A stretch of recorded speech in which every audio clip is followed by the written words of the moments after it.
Another mere mortal, perhaps. Alpesh Patel, CEO of Profanium Partners. Good to have you with us. Thank you. My chauffeur uses the tube every morning. He tells me it's very clean. Oh, good. I'm glad well, at least you're keeping it real and getting to know what the little people are going through. Let's start with the Just Financial I don't have Times. a chauffeur. Yeah. Let's start with the Financial Times. There was a quote here that I found really interesting when it comes to GDP in the fourth quarter. Frankly, this is the best looking contraction in GDP you'll ever see. Yes, I think what the commentator's trying to say is if you are going to have a dip in GDP, then 0.1% is better than obviously 0.2 or anything else. So it's the least worst if you're going to have a contraction. But actually, on a more broader theme, not much to worry about, given that America will probably, even in 2013, hit between 1 to 2% GDP. Putting that in context, that means it'll produce, in economic terms, a new India this year. So it gives you an idea of how big this economy is, even at 1% growth. That the FT says that this is what happened, and I'm sure this is, in all the other analysis as well, is that there's been a big reversal in business inventories. Why is that? Why has there been a big reversal in the last quarter of last year in inventories?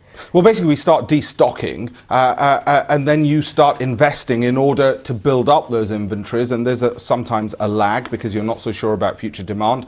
And the real underlying problem here is, given that government spending has come off, particularly in defence, is what they're talking about. And it will continue to do so, won't it, in the run up to March? Or because, do after March? Because of austerity measures in terms of spending cuts to some extent on the US side, but also what that means is that companies have also been a little bit sporadic with their investment spending. It's not a straight line upward increase. They're sitting on cash, aren't they? They're sitting on cash, and they've been, as I say, destocking on the inventories. They've not necessarily been investing in a smooth manner, and that's why you get these contractions. But not a major problem to worry about, because we're still, as I say, looking at 1 to 2%. Even if we get spooked about our future spending as consumers or as corporate investors in the US, we get spooked about worries about the fiscal cliff and whether or not they'll resolve this as an issue, and whether or not we're going to go into a recession, which is the cloud hanging over the Americans if they don't resolve the fiscal cliff issue, which you thought was resolved at the end of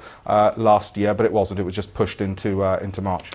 Shall we talking about being spooked? How spooked are you about what South and North Korea are doing, in the sense of how they're challenging each other in this so-called space race?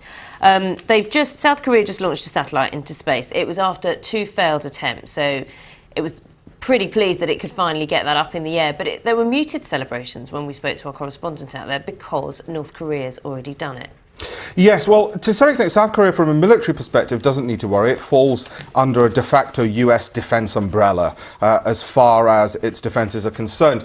So you really are looking at this as a non-military use, as a space exploration matter. Now, given that South Korea, and we're going to come to phones in a second, given how innovative that country is in terms of scientific innovation, it is somewhat surprising that they do lag behind in space exploration. Within Asia, the only other countries to have multi-launch capability, in other words, they've done this more than once, China, Japan and India. So you're joining... And they're way behind them.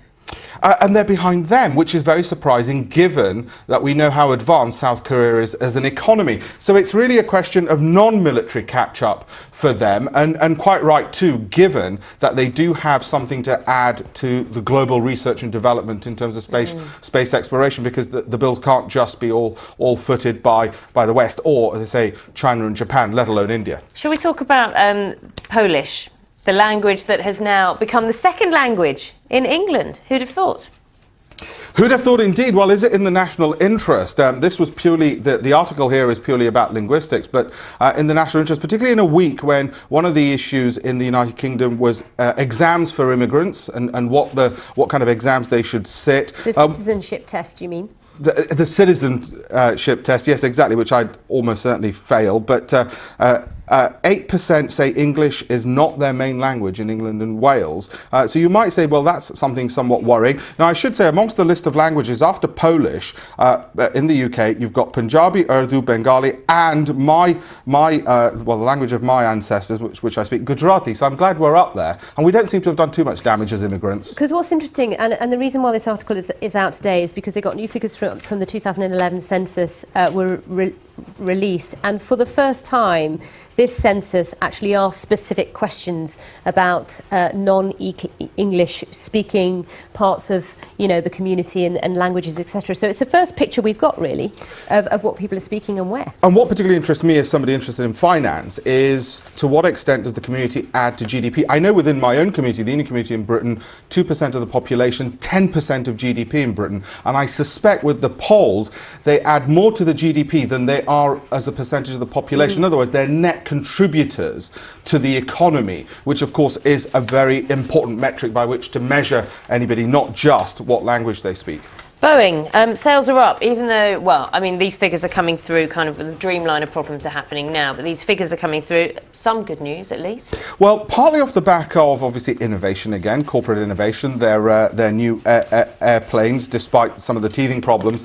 But profits were down because they've had one-off tax payments, which American companies have been getting in a lot of trouble here in Europe, in particular, in terms of how much tax they pay. But Boeing's profitability taking a bit of a hit because of that. But as you say, sales positive, and what they're saying is this shows that, of course, they're going to continue in that vein, and probably those earnings will resume back to normal next quarter when they announce their next set of results. And so I think it's a pretty positive story and outlook for Boeing, not least because off the back of global growth, you get increased travel and greater demand for these aircraft. Now, the International Herald Tribune columnist David Pogue starts his column about BlackBerry with an apology. He says, "I'm sorry, I was wrong." A rare moment. I just thought we'd better take that one in. But he's talking about the fact that he was saying BlackBerry was doomed. And now, post the launch of BlackBerry 10 and all the bits and bobs and the bells and whistles, he's saying, I'm wrong. What do you think? Because the jury's out. A lot of people do still feel BlackBerry haven't got enough to catch up. It's a rare moment for both a journalist and a man to admit that he's wrong. I agree with you on that point. But in terms of BlackBerry, you're right. 90% down is the share price from its peak, and so a lot of people have written it off. But it's gone up a lot in the run-up to BlackBerry 10 results news coming through yesterday. And if you read this column, it looks like those increased expectations are very much justified.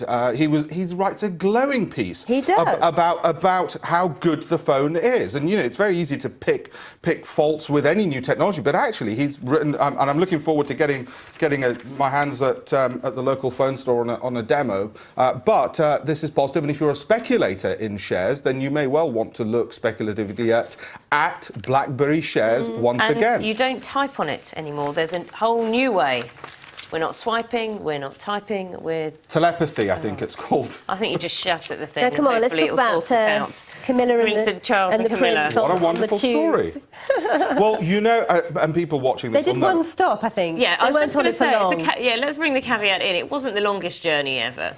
It's long enough, I should say, for a royalty. It probably cleared the platform in advance as well. But this is why when you use the London Underground, you have those little cards. I understand they're called Oyster cards. Well, that's why they have such a posh name, just in case royalty were to go by and they needed the Oyster cards. I think it's a wonderful story. 150th anniversary of a great innovation, but also reminds us just what amazing infrastructure Britain has and why it's such an easy place to do business.